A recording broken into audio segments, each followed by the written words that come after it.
The problem Cambridge had in the mid-90s was that it was becoming the centre of high-tech development, not just nationally but almost globally, of global significance.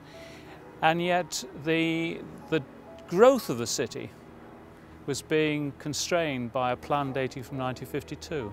What the university did was set up a forum bringing people together. So Cambridge Futures developed 7 options, and Cambridge Architectural Research was asked to survey the general public's reaction to these 7 options. People realised if they did nothing, things would just get worse.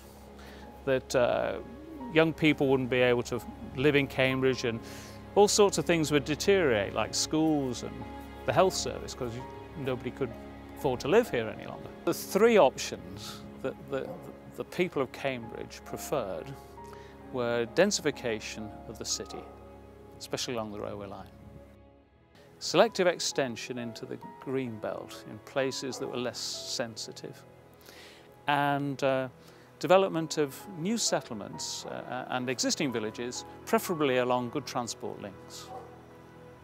And that mix of growth, that mix of strategies, is effectively what we have now. Look, I mean, the Cambridge Futures Initiative and the work done by Cambridge Architectural Research on public consultation, I think, was very important in providing neutral territory for the local authorities to come together to discuss the challenge of how to grow Cambridge in an environmentally acceptable way. So it was the beginning of a very important journey, and Cambridge, I think, now is held up as an example of how you could have good partnership working between local authorities in a way that does respond to growth pressures and tries to make the difficult balance between the different competing elements of a growth strategy.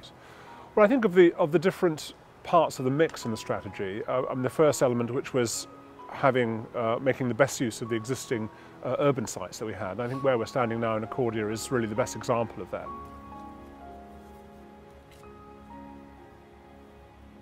We were very keen to ensure as a local authority that this was an exemplar, so that we could show that it was possible to design good, high-density, predominantly family housing that would work, that would be contemporary, but would also provide a very good environment for people to live in.